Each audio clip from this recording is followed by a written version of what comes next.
नमस्कार मित्रों, ज्ञान अड्डा के YouTube चैनल पर आप सभी मित्रों का हार्दिक स्वागत है। और मैं देवेंद्र कुमार तुम्हारा आप लोगों का हार्दिक अभिनंदन करता हूं। दोस्तों, तो कल की क्लास में मैंने नागरिकता संशोधन अधिनियम 1955 में हुए संविधान संशोधन के बारे में चर्चा करी थी, जिसके तहत हमने 6 प्रकार के संविधान संशोधन के बारे में विस्तार से समझाने की कोशिश करी थी। और उसमें मैंने 6 संशोधन आप लोगों को बताए थे, जो कि नागरिकता संशोधन अधिनियम 1955 में किए गए थे, है ना। और उसमें आपका पहला संशोधन आपका किया गया था 1986 में, दूसरा किया गया था 1992 में, तीसरा किया गया था आपका 2003 में, चौथा किया गया था आपका 2005 में, पाँचवा किया गया था आपका 2015 में, और छठवां किया गया था आपका 2019 में CAA जो एक्ट आया था उसके तहत, ठीक है। और जो आपका लागू हुआ था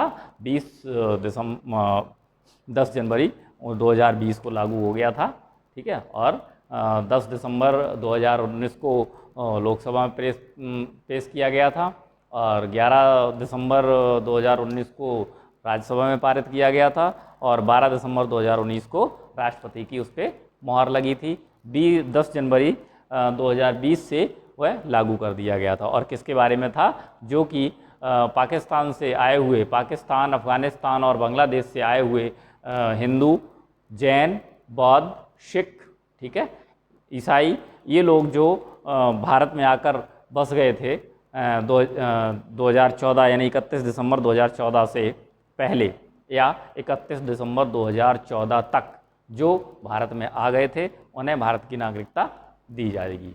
तो उसके विषय में 2019 में ये प्रावधान किया गया था। अब एक बहुत ही महत्वपूर्ण टॉपिक पर चर्चा करेंगे, जो कि है आपका मूल अधिकार से, ठीक है। तो चलिए शुरुआत करते हैं मूल अधिकार।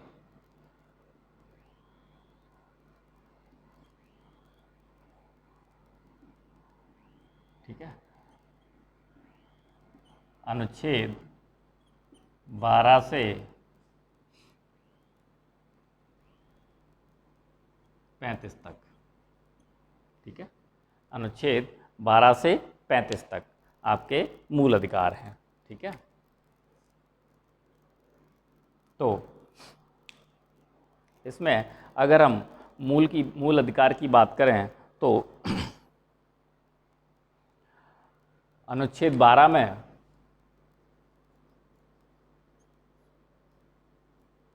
राज्य की परिभाषा दी है,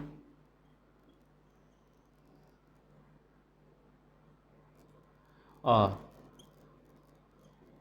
अनुच्छेद 13 में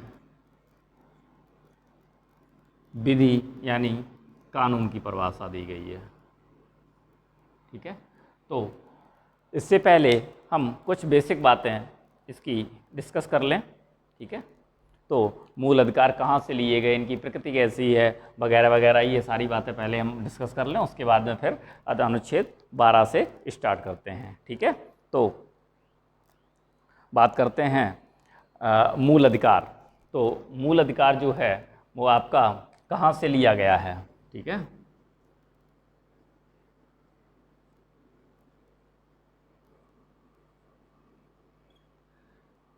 बहुत सारे लिए गए हैं मूल अधिकार, लिए गए हैं कहाँ से लिए गए हैं? आपके अमेरिका से लिए गए हैं,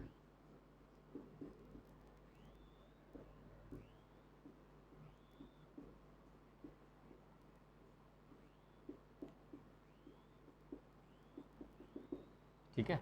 मूल अधिकार आपके अमेरिका से लिए गए हैं, और ऐसे एक अन्य नाम से भी जाना जाता है इनका, मूल अधिकार का अन्य नाम है, जो अन्य नाम है वो कहा जाता है भारत का मैग्ना कार्टा,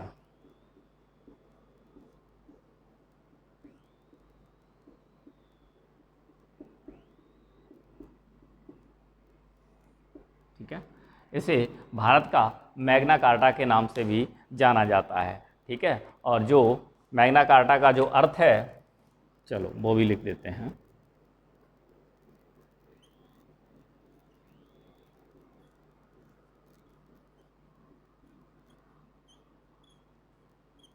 मैग्ना कार्टा का जो अर्थ है वो है अधिकार पत्र।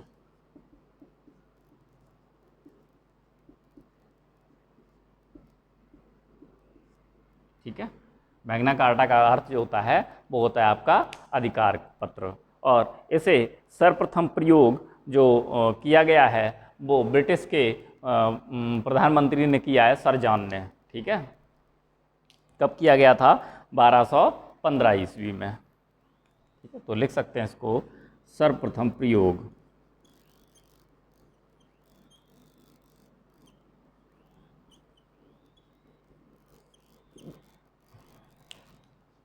बारह सौ 15 ईस्वी में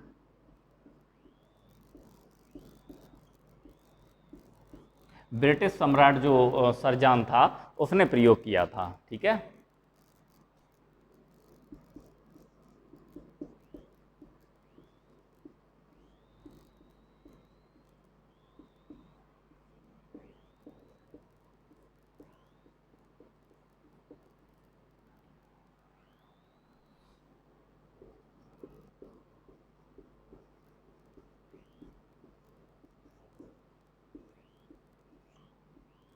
मूल अधिकारों का जो प्रयोग किया था वो सर्वप्रथम जो प्रयोग किया था वो किया था ब्रिटिश सम्राट सर जॉन ने। कब किया था?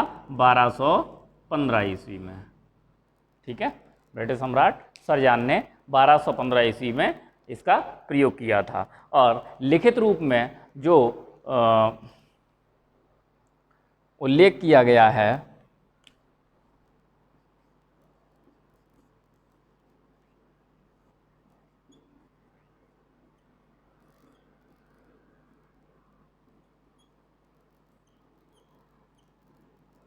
लिखित रूप में जो उल्लेख किया गया है वो किया गया है अमेरिका के संविधान में।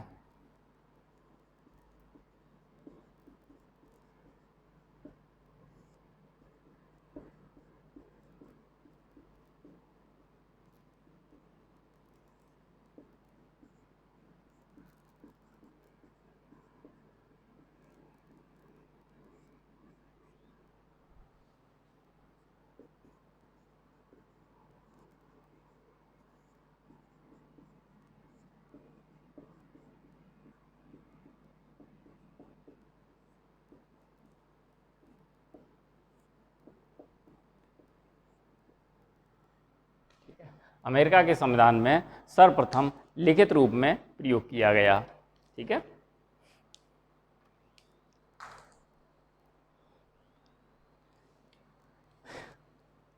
तो ये समझ में आ गया होगा कहाँ से लिए गए हैं मूल अधिकार? अमेरिका के संविधान से अमेरिका से लिए गए हैं। ठीक है, और अन्य नाम इसका क्या है?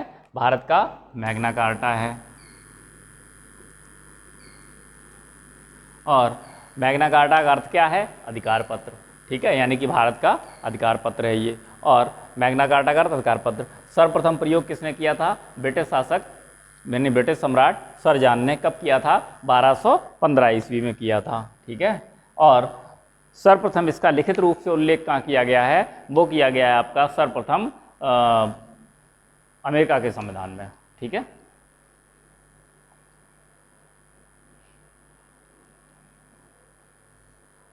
नोट कर लिया?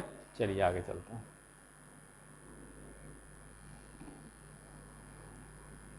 नेक्स्ट पॉइंट इसमें है कि इसका भारत में मांग कब हुई इसकी। ठीक है,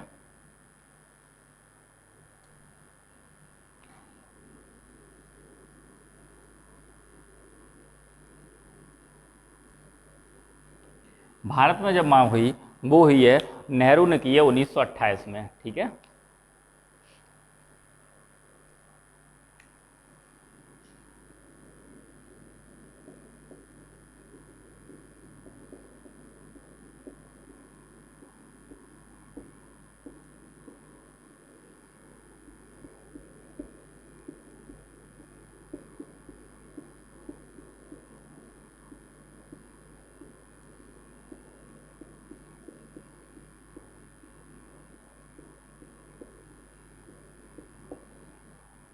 पहली बार भारत में पहली बार 1928 में नेहरू रिपोर्ट में इन मूल अधिकारों की मांग करी गई है। ठीक है,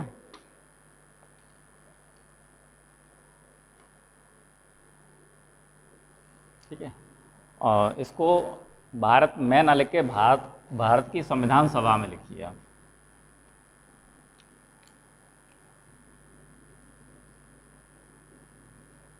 भारतीय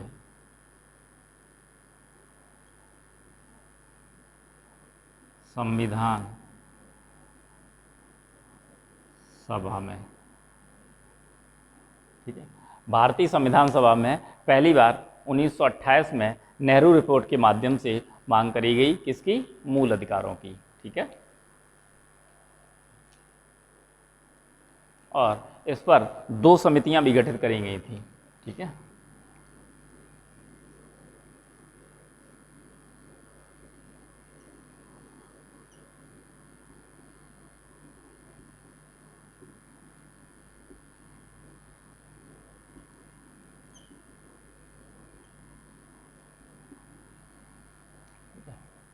मूल अधिकारों पर जो समितियां थीं उसमें 2 समितियां गठित करी गई थी।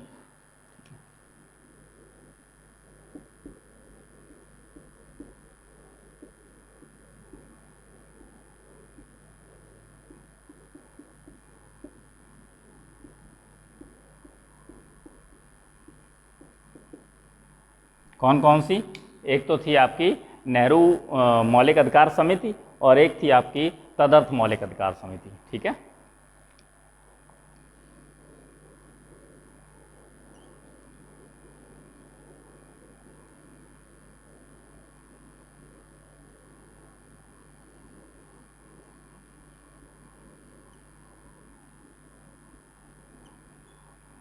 ठीक है। मूल अधिकारों पर 2 समितियां जो गठित करी गई थी, एक थी आपकी मौलिक अधिकार समिति, ठीक है, और जिसके अध्यक्ष सरदार वल्लभ भाई पटेल थे।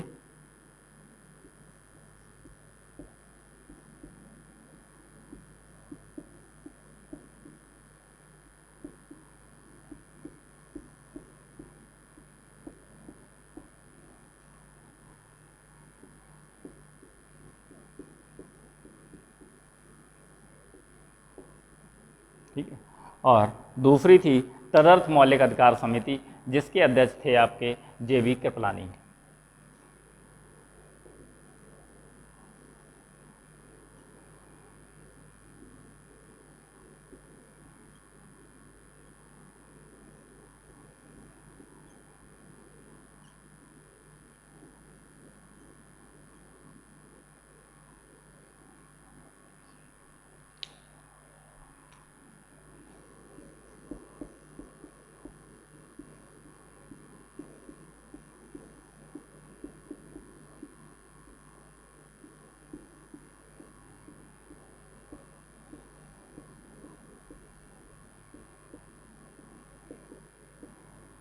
ठीक है, 2 समितियां मूल अधिकारों पर 2 समितियां बनाई गई थी। कौन कौन सी?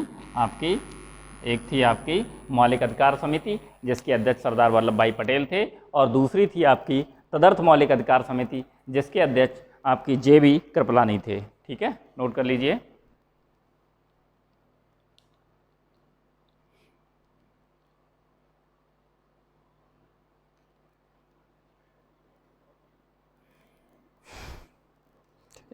नेक्स्ट है आपकी मौलिक अधिकार की प्रकृति।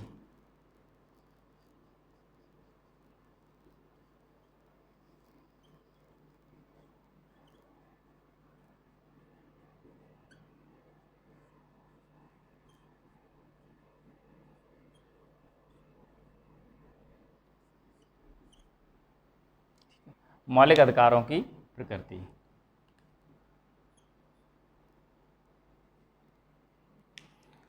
कैसी है? प्रकृति इसकी नकारात्मक।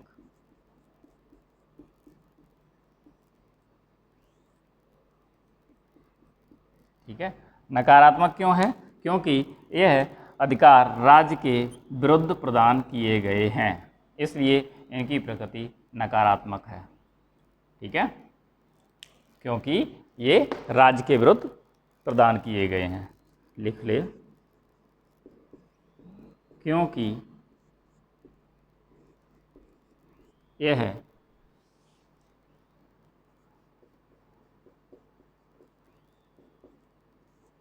नागरिकों को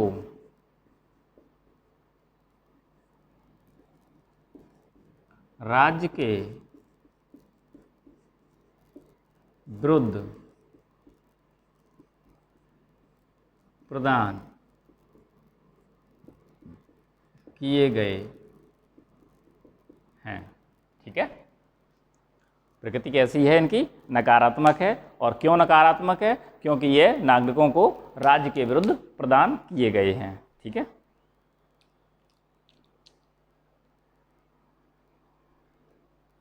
आगे है मौलिक अधिकारों का निलंबन। नोट कर लीजिए इसे, फिर आगे लिखते हैं।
ठीक है, यानी कि मौलिक अधिकारों का निलंबन जो है वो कुछ दशाओं को छोड़कर, कुछ दशाएं ऐसी हैं जिन्हें छोड़ दिया जाए तो मौलिक अधिकारों का निलंबन नहीं हो सकता।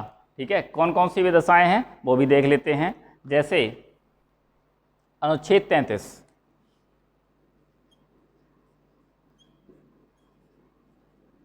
ठीक है, अनुच्छेद 33 में क्या कहा गया है? अनुच्छेद 33 में कहा गया प्रतिरक्षा।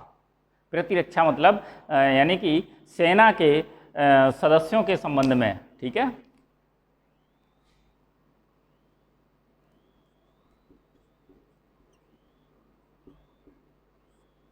ठीक है, यानी कि सेना के सदस्यों के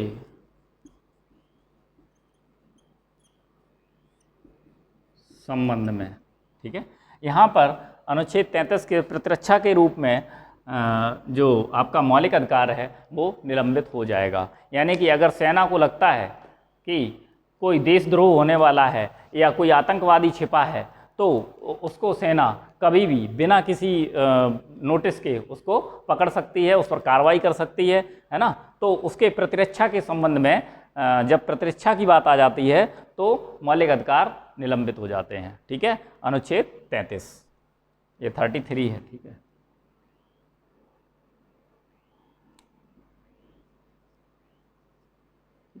प्रतिरक्षा के संबंध में मौलिक अधिकारों का हनन हो जाता है। और अगला है अनुच्छेद 34।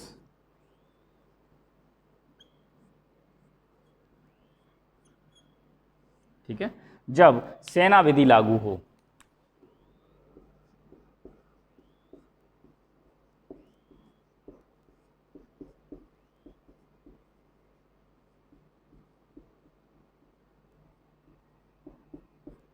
ठीक है। जब सेना विधि लागू होती है तो भी मूल अधिकारों का निलंबन हो जाता है। ठीक है।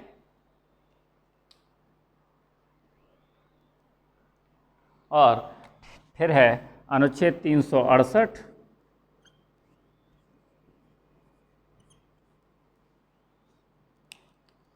संविधान संशोधन द्वारा।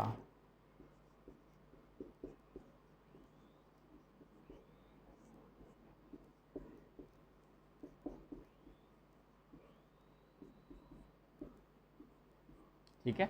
संविधान संशोधन पर भी मूल अधिकारों का निलंबन हो जाता है। ठीक है, या संशोधन द्वारा कर सकते हैं यहाँ पर। ठीक है। उसके बाद है आपकी अनुच्छेद 35, जब आपातकाल लागू हो जाए। ठीक है।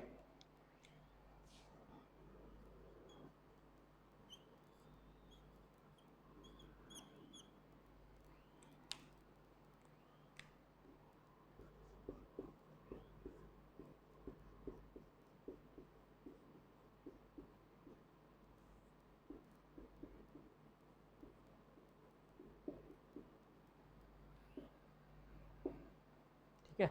तो इन 4 दशाओं में मूल अधिकारों का निलंबन हो सकता है, अन्यथा मूल अधिकारों का निलंबन नहीं होगा। मूल अधिकारों का निलंबन कब होगा? जब अनुच्छेद 33 की बात आती है प्रतिरक्षा की, सेना के संबंध में, वो भी सेना के संबंध में, अन्य लोगों के संबंध में नहीं। सेना के संबंध में जब प्रतिरक्षा की बात आती है तो अनुच्छेद 33 के तहत मूल अधिकारों का निलंबन हो जाता है। जब सेना विधि लागू हो, यानी मार्शल लॉ जिसे कहते हैं, मार्शल लॉ,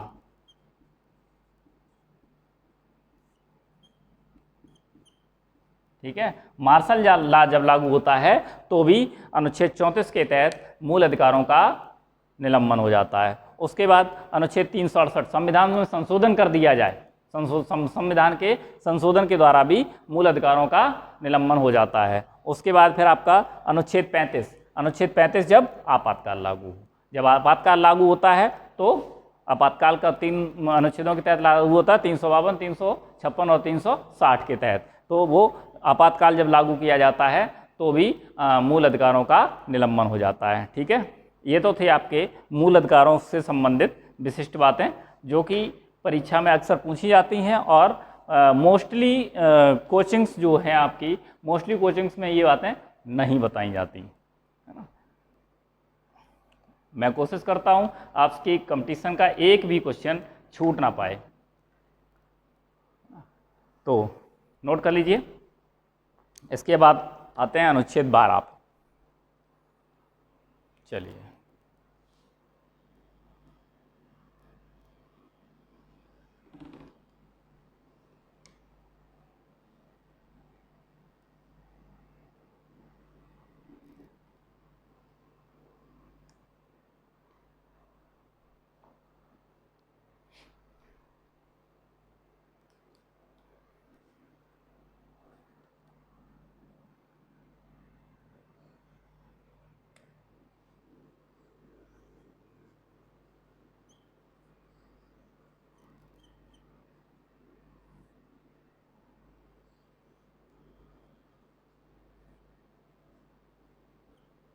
ठीक है।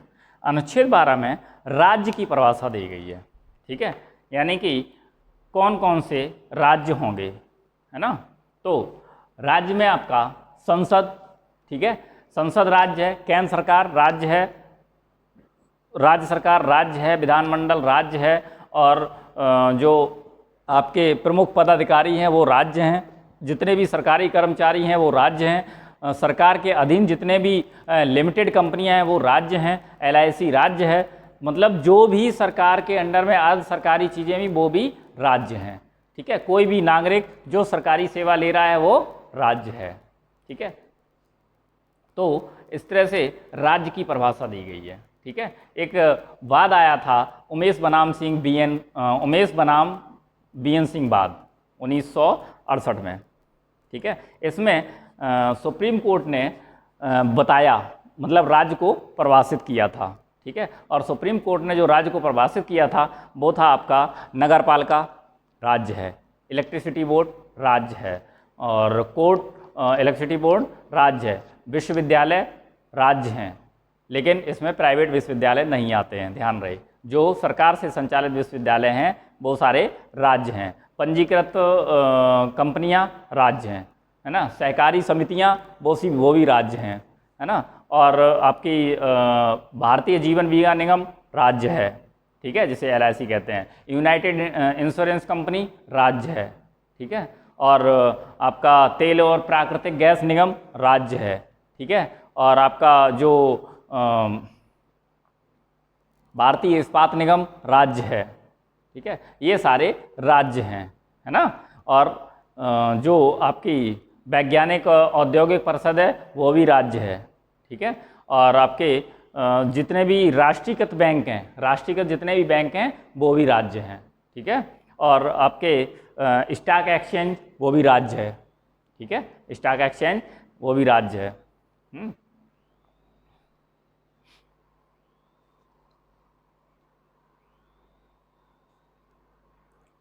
और उसके बाद एक और वाद आया था, नरेश बनाम स्टेट राज्यवाद, ठीक है, क्या था, नरेश बनाम स्टेट ऑफ महाराष्ट्रवाद था, सॉरी, नरेश बनाम स्टेट ऑफ महाराष्ट्रवाद। इसमें सुप्रीम कोर्ट ने स्पष्ट किया कि मैं राज्य नहीं हूँ, यानी कि सुप्रीम कोर्ट ने खुद को राज्य नहीं माना है, उसने अपने आप को राज्य से अलग कर दिया है, ठीक है, यानी कि सुप्रीम कोर्ट राज्य नहीं है, NCERT राज्य नहीं है, BCCI राज्य नहीं है, ठीक है, और आपके निजी विश्वविद्यालय राज्य नहीं हैं, ठीक है, और लोक सेवा आयोग भी राज्य नहीं है, ठीक है। ये चीज़ आपने उन्होंने सुप्रीम कोर्ट ने नरेश बनाम स्टेट ऑफ महाराष्ट्रवाद में कही है, ठीक है। तो इसमें थोड़ा सा नोट कर सकते हैं, नोट कर लीजिए।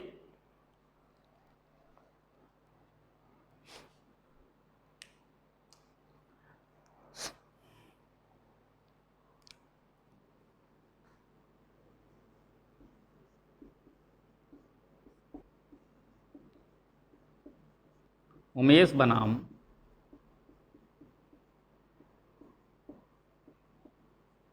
BN सिंह वाद 1968 में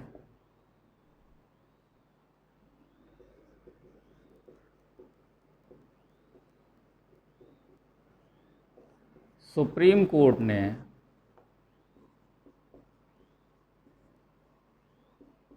राज्य को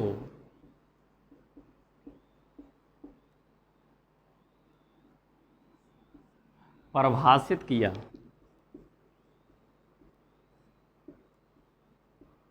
तथा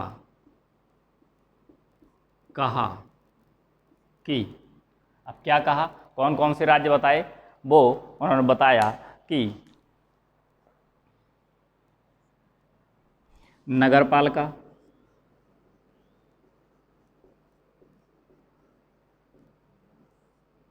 ठीक है, इलेक्ट्रिसिटी बोर्ड,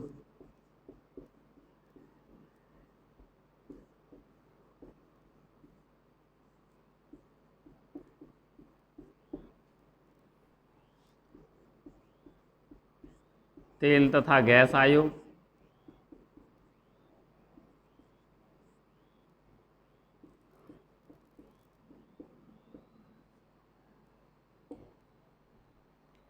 नगरपालिका, इलेक्ट्रिसिटी बोर्ड, तेल और गैस आयोग, पंजीकृत सरकारी समितियां, विश्वविद्यालय,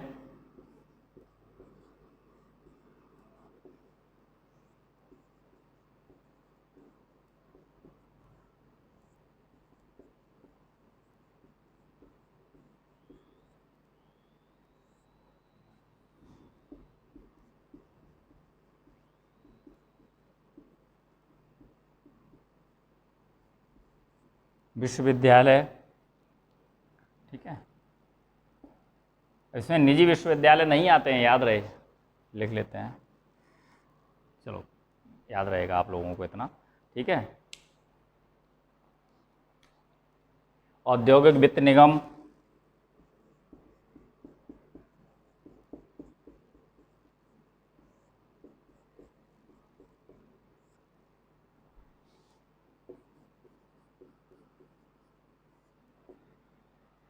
ठीक है।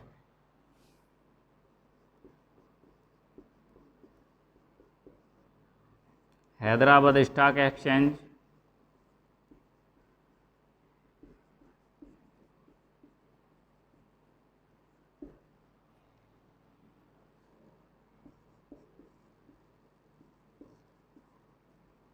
राष्ट्रीयकृत बैंक,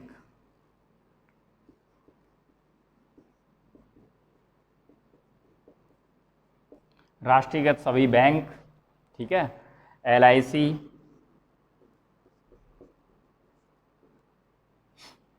और क्या था, नगरपालिका, इलेक्ट्रिसिटी बोर्ड, तेल गैस आयोग, पंजीकृत समितियाँ, विश्वविद्यालय, वित्त आयोग, निगम, हैदराबाद आयोग, है ना, भारतीय खाद्य निगम,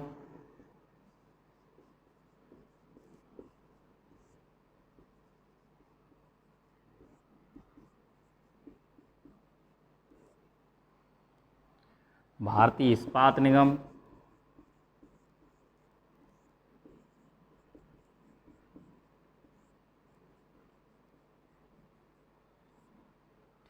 भारतीय खाद्य निगम, भारतीय इस्पात निगम, है ना,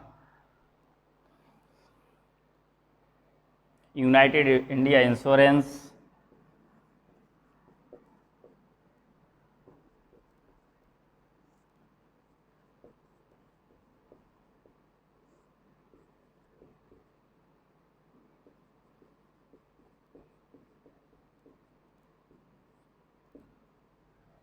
यूनाइटेड इंडिया इंश्योरेंस, और आपकी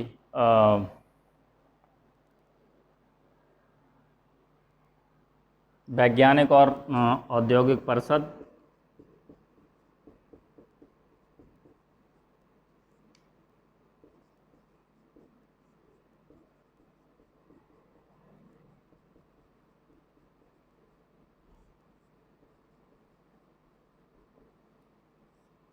ठीक है, वैज्ञानिक और औद्योगिक परिषद,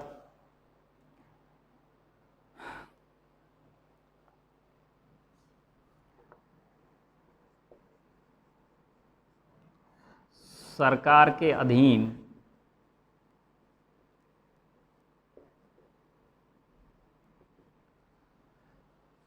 सभी कर्मचारी, ठीक है,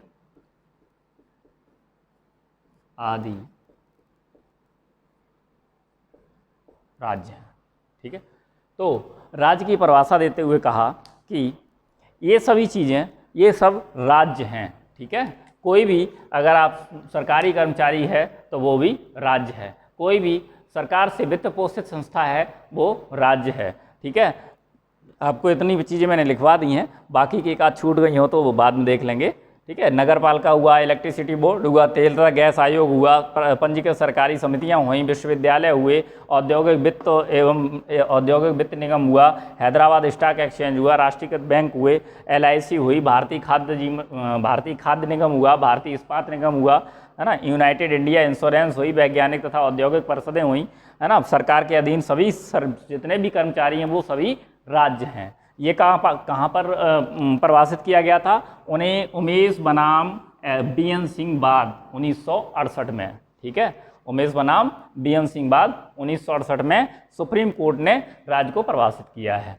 तो कभी कभी ये पूछ दिया जाता है कि राज्य को परिभाषित सुप्रीम कोर्ट ने कब किया है? कब किया है? 1968 में किया है। कहाँ किया है? उमेश बनाम BN सिंह बाद में किया है, ठीक है। अगला है आपका, नोट कर लीजिए इसको, फिर आगे बढ़ते हैं।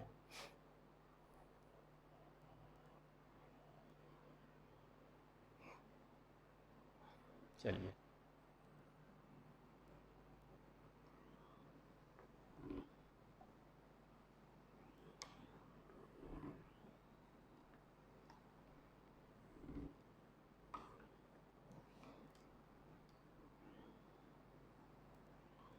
उसके बाद एक और बाद आया था, नरेश बनाम स्टेट ऑफ महाराष्ट्र।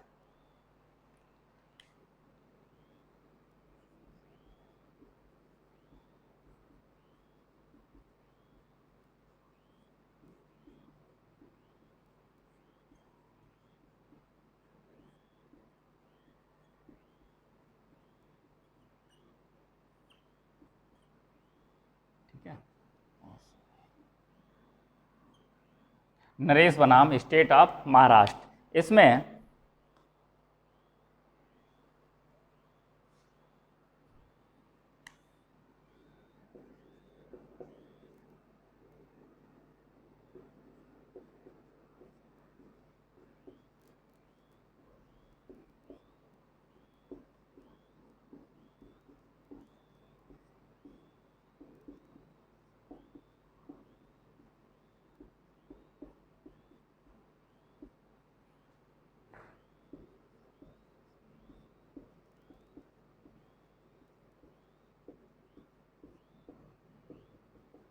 ठीक है, नरेश बनाम स्टेट ऑफ महाराष्ट्र में सुप्रीम कोर्ट ने कहा कि हम राज्य नहीं है, यानी कि खुद को राज्य से अलग कर लिया। क्यों कर लिया? क्योंकि क्योंकि सुप्रीम कोर्ट को जनता के मूल अधिकारों की रक्षा करनी है। अगर वो भी राज्य में शामिल हो जाएंगे तो फिर मूल अधिकारों की रक्षा कौन करेगा?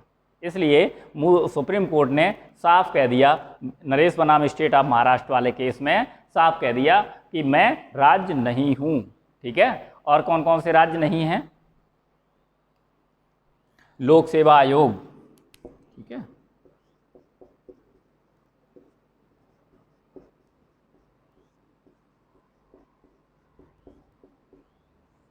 निजी विश्वविद्यालय,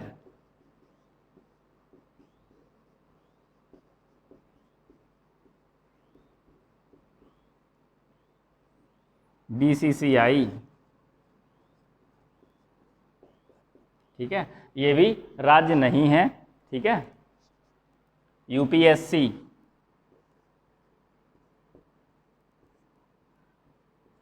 ये भी राज्य नहीं है।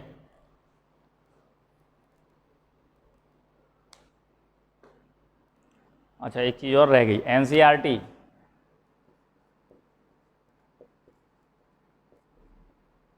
ठीक है, ये राज्य नहीं है।